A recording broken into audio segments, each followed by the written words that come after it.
Bonjour à toutes et à tous et bienvenue pour cette petite vidéo sous le soleil, le ciel bleu et une température de 24 degrés pour ces derniers jours de février. Est-ce que ça va se maintenir ou est-ce qu'on va le payer? On dit toujours attention, tant que les seins de glace ne sont pas passés. Alors, qui c'est qui avait raison? Qui c'est qui avait raison? Qui c'est qui, depuis 2 ans, avec le conflit ukrainien, vous avait dit, vous verrez, il arrivera un moment donné où de toute façon ça commencera à coûter trop cher, aussi bien en tant qu'argent qu'en matière d'hommes. 1 million. 1 million de victimes au total. Et qu'est-ce que je vous disais? Je vous disais, vous verrez, à un moment donné, tout le monde va retourner sa veste. Zelensky, on va lui mettre les pieds au mur.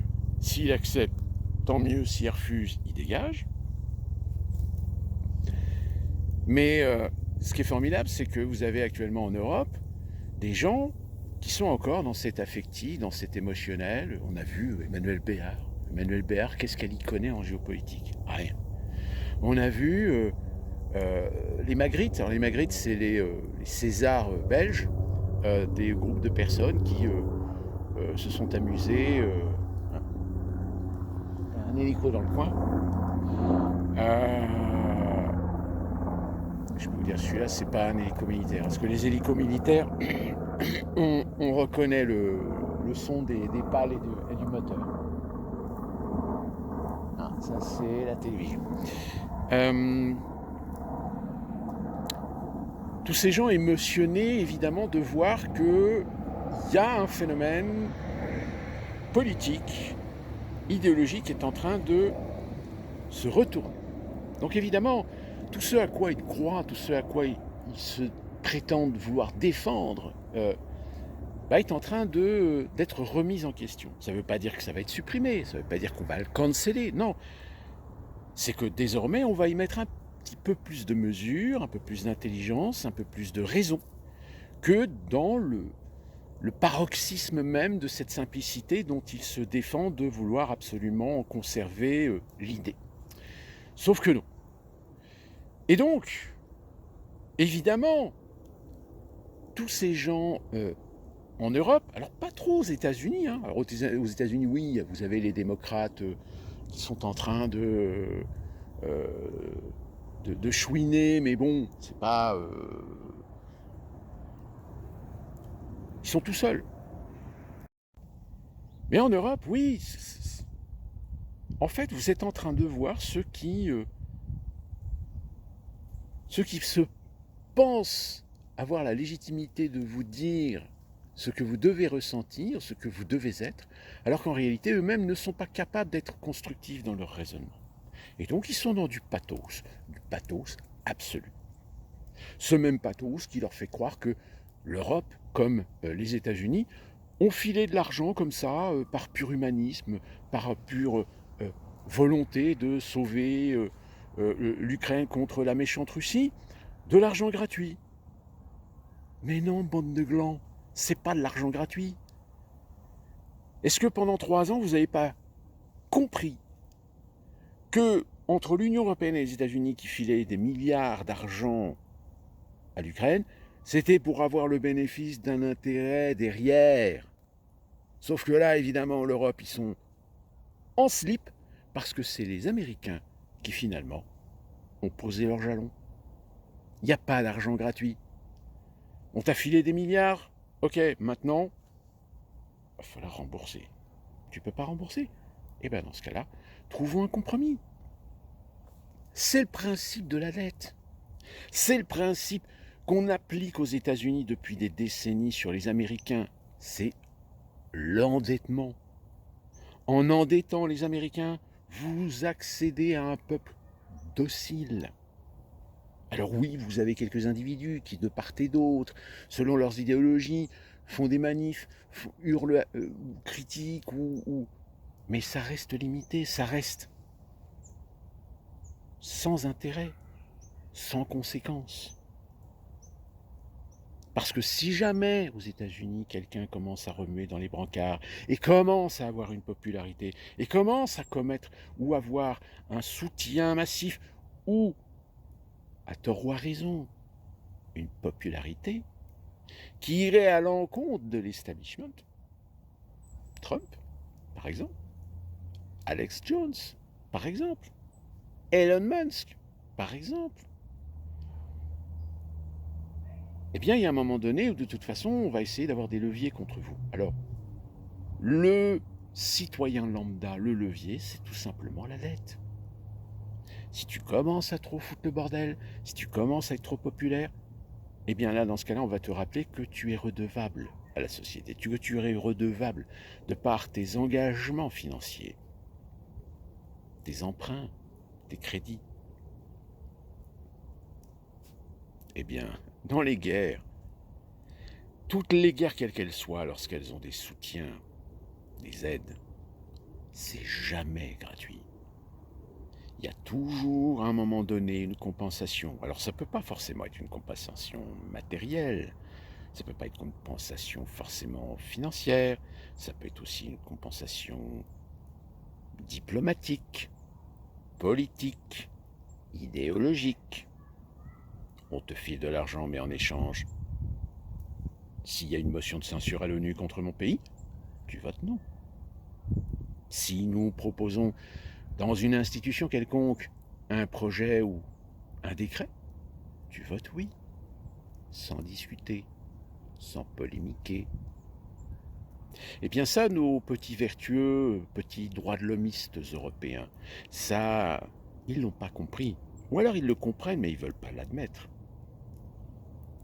Et l'Ukraine, finalement aujourd'hui, il y a plein de gens qui sont en train de se rendre compte que finalement l'Ukraine était encore l'un de ces conflits où derrière, il y avait des intérêts, il y avait des enjeux. Et le fait est, c'est qu'aujourd'hui les Américains, qui pourtant sont quand même l'un des principaux responsables de la situation ukrainienne, de par cette volonté d'essayer de grappiller des zones d'influence. Eh bien, il y a un moment donné où quand ça commence à coûter trop cher, eh bien, vous savez, les Américains sont pragmatiques. Eux, la morale, de temps en temps, ils savent se la mettre dans la poche. Et donc, retournent leur veste. Alors certains me diront, oui, mais ça n'a rien à voir, puisque Biden était pro-ukrainien, défendre l'Ukraine, etc. Mais oui, mais Biden ne contrôlait rien. C'était l'establishment qui contrôlait. Et l'establishment avait tout intérêt à essayer de faire pression sur la Russie, de faire pression sur les Russes pour qu'ils poussent à dégager Poutine. Or, au bout de 2 ans, ça ne marche pas. Donc dans ce cas-là, tu changes ton fusil d'épaule. T'attends pas que la situation empire. Sauf que l'administration Biden, pendant 4 ans, qu'est-ce qu'elle a fait? Elle n'a rien fait. Elle a laissé l'Europe aller au front. Sauf qu'évidemment, l'Europe qui s'est laissée mener par le bout du nez par l'administration Biden comme une conne, et ben aujourd'hui, elle est en slip. Aujourd'hui, vous avez tous ces politiciens. Alors, il y en a quelques-uns, évidemment, les moutons noirs de l'Europe, tels que Orban, par exemple, qui aujourd'hui me disent, bah voilà, qu'est-ce qu'on vous avait dit?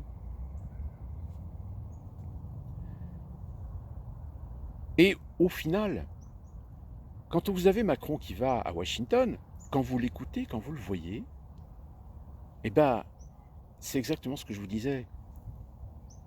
Trump aime bien Macron.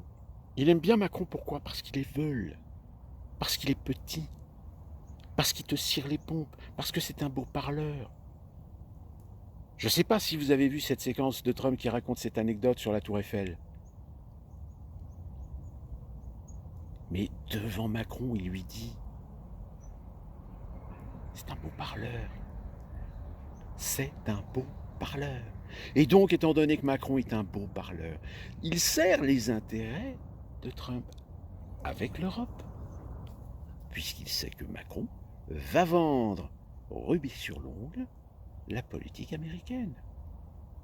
Évidemment, pour vous les Français, vous dites, mais Macron est en train de retourner sa veste, puisque c'est pas ce qu'il disait il y a 6 mois. Mais depuis bientôt 7 ans? Vous n'avez toujours pas compris? Vous n'avez toujours pas compris que Macron, c'est un ambitieux, c'est un arriviste, c'est un beau parleur. Ah oui, ça, il fait partie de cette catégorie de gens qui ont la capacité de te vendre de la merde, avec talent. Sauf le jour où la merde, ça se voit, et bien tout d'un coup, ils vont commencer à faire du volte-face. Sauf que le problème, c'est comment Macron, quand il va revenir, il va vendre le produit aux Européens, à l'Union européenne, à la Commission européenne, parce que eux aussi aujourd'hui, finalement, ils se retrouvent en face d'une situation où ils croyaient jouer une partie de poker, où ils croyaient qu'ils avaient une canne flush. Ils ont été trop sûrs d'eux. Et quand ils ont étalé les cartes, ils se sont rendus compte que leur canne flush, en fait, il n'y en avait pas, parce que la fameuse carte américaine qui leur permettait d'avoir la canne flush, elle a disparu. Et là, tu te retrouves complètement nu, à poil. Et là, tout d'un coup, les médias n'ont pas d'autre choix que de dire à l'opinion, bah oui, mais vous comprenez, l'Europe n'a pas les moyens. Non, sans blague. L'Europe n'a pas les moyens. Alors que c'est parce que des gens vous ont chanté sur LCI depuis 4 ans, depuis 2014, depuis que les jeux d'influence sont créés Maïdan qui a permis de dégager Poroshenko, et que derrière, on a suivi une idéologie, une politique américaine. Preuve en est, on a même le fils Biden, Hunter Biden, qui avait été propulsé président directeur général de la compagnie de gaz ukrainienne Burisma. Qu'il y a même des laboratoires de sociétés de Big Pharma qui se sont installées en Ukraine. Pourquoi? Parce que deal qu'on a fricoté avec les secteurs droits et Azov, les partis bandéristes, néo-nazis, parce qu'on savait que eux, ils feraient pas dans le détail, que eux, ils sont définitivement pro-anti-russes, et que même l'Ukrainien, le plus ukrainien, mais qui a le malheur de parler russe, il se ferait lyncher. Et c'est ce qui s'est passé à Odessa. Parce que oui, Odessa, tout le monde a oublié Odessa, la maison du peuple, le massacre. Tout le monde a oublié ces vidéos qui sont maintenant introuvables sur Internet, si ce n'est sur des sites spécialisés, où l'on voit des gens essayer d'échapper à l'incendie et qu'une fois sautés par les fenêtres, qu'ils se font massacrer à l'extérieur. Personne n'a vu cette image de cette femme enceinte dans un des bureaux de l'immeuble, empalée. Empalée. Elle n'est pas morte suffoquée, elle n'est pas morte cramée, non. Il y a bien des gens qui sont entrés dans la maison et... Évidemment, certains d'entre vous disaient oui, mais tu as la preuve de cette image. Mais non, j'ai pas la preuve de cette image. Parce que je ne peux pas la montrer sur YouTube. Je ne peux pas la montrer nulle part d'ailleurs.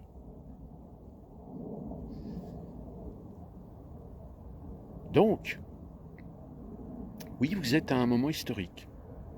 Un moment historique où finalement Donald Trump a foutu un coup de pied dans la fourmilière.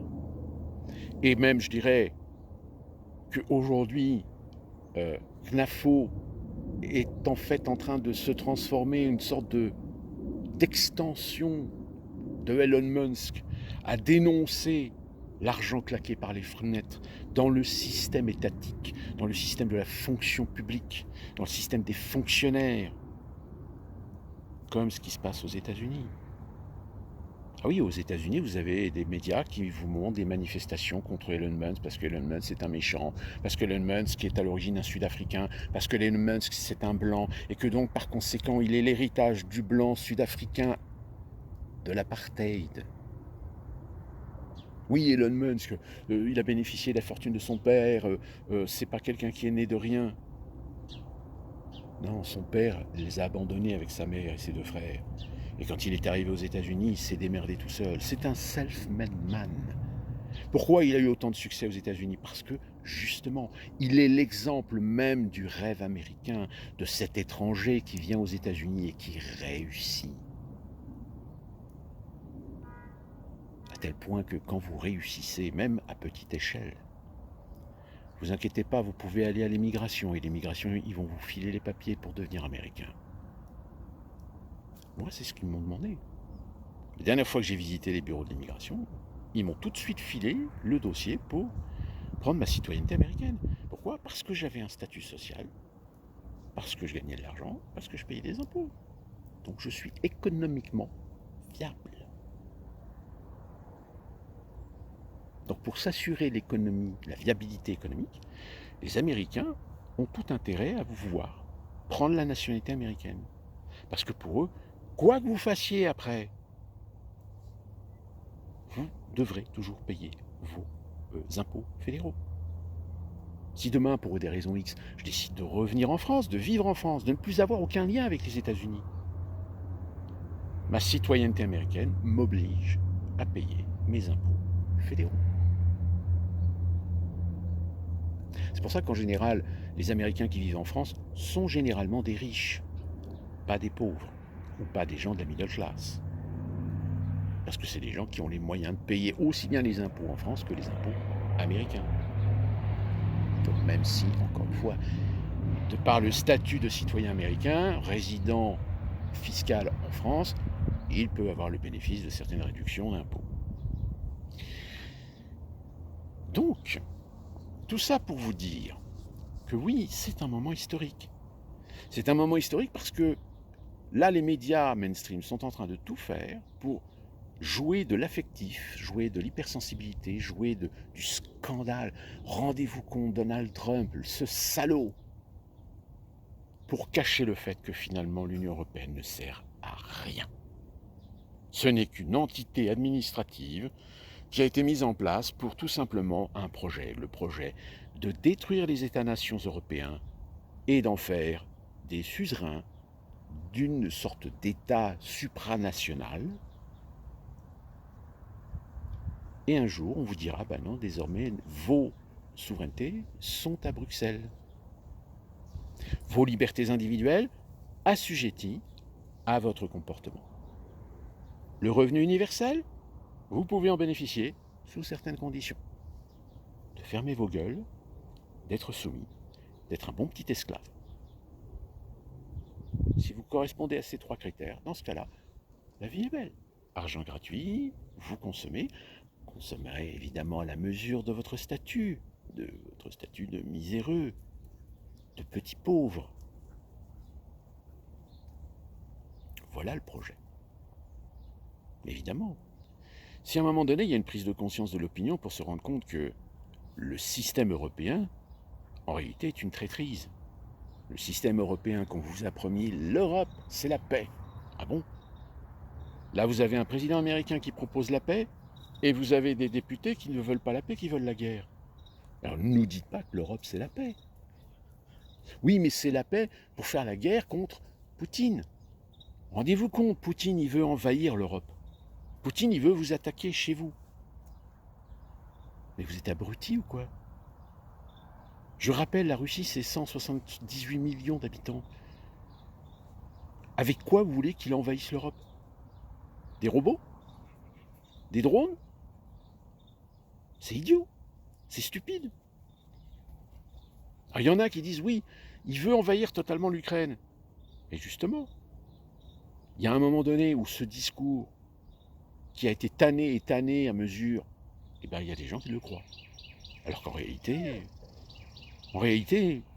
si c'était le projet de la dénazification de l'Ukraine, officiellement, on vous dira, ben non, de toute façon, il ne peut pas.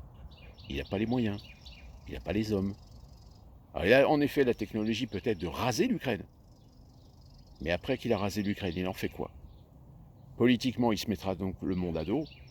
Et puis, économiquement, il n'a pas les moyens de reconstruire l'Ukraine à lui tout seul. C'est pas possible. Donc, il est obligé de partager. Et d'ailleurs, partager.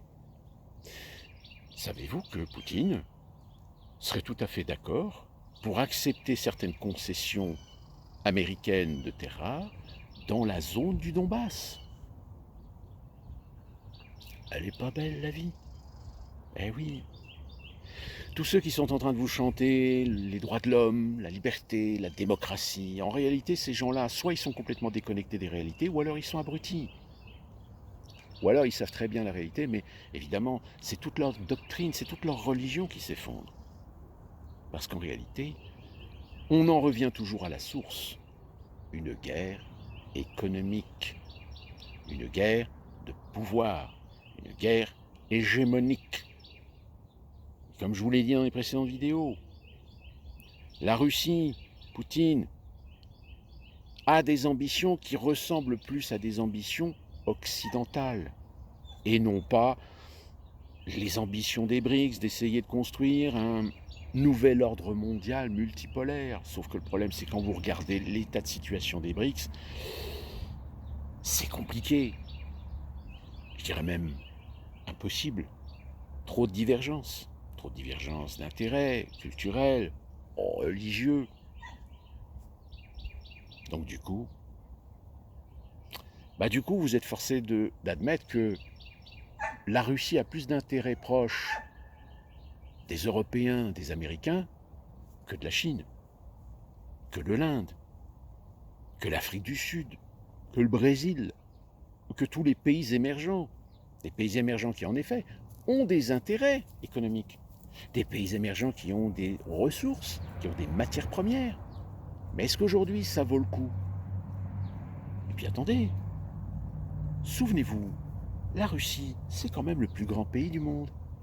Et de par sa superficie, il y a énormément de ressources, énormément de matières premières. Et surtout, ce qui lorgne les Américains, c'est qu'avec le réchauffement climatique, toute la côte arctique, si les glaciations sont moins importantes, ça va permettre de faciliter l'exploitation des sous-sols océaniques. Pétrole, gaz. Là encore, les sociétés russes, Gazprom en premier, n'ont pas les structures, n'ont pas les épaules suffisamment larges pour s'occuper de l'exploitation de tous les gisements. Et donc par conséquent, la Russie peut s'assurer la garantie et la sécurité d'exploitation de certains gisements, de certaines ressources, mais elle n'a pas les moyens de tout exploiter. Donc, pour s'assurer une rente qui tous les mois, bling, on filera quelques concessions de 10, 20, 30 ans à des compagnies étrangères. Et rien que cette idée, ça sonne aux oreilles des Américains. Et du coup, qui vont être les baisers dans l'histoire? Vous, les Européens. Vous allez l'avoir dans l'os. Peut-être pas les Britanniques, parce que les Britanniques, eux aussi, hein, ils ont quand même une petite affiliation culturelle avec les Américains, donc il y a de fortes chances que les compagnies pétrolières, gaz et exploitation de minerais britanniques pourraient éventuellement trouver leur place. Mais vous imaginez bien qu'avec la véhémence qu'il y a actuellement à l'échelle de l'Union européenne, vous croyez que Poutine il va leur faire une fleur? Mais non. Tous les pays de l'Union européenne vont l'avoir, excusez-moi l'expression, dans le cul, à sec. Toutes les sociétés d'exploitation, de transformation, de production, de distribution, qui pourraient signer des contrats avec la Russie pour l'exploitation de ce qu'il peut y avoir d'intéressant à exploiter en Russie, vous allez vous rabattre quoi? Sur l'Afrique? Ah ben non. L'Afrique, vous avez vu, hein, la France-Afrique qui s'effondre à mesure. Pourquoi? Parce que même les Russes et les Chinois aujourd'hui, ils sont en train de vous remplacer. Donc si vous voulez trouver un responsable à la guerre en Ukraine, n'allez pas chercher Poutine. Allez chercher plutôt du côté de Bruxelles. Allez chercher du côté des technocrates, des bureaucrates, des lobbies dans le Parlement européen. Ce sont eux les responsables de la situation. Donc, soyons clairs, toujours vous poser la question, à qui profite réellement le crime? Et soyez assurés que cela Ils sont derrière des multicouches de décor pour que l'opinion ne s'en aperçoive, ne les voie ou ne les comprenne. À bon entendeur, on se retrouve très prochainement pour suivre un petit peu l'évolution des choses. Et nous on se retrouve très prochainement pour une nouvelle vidéo.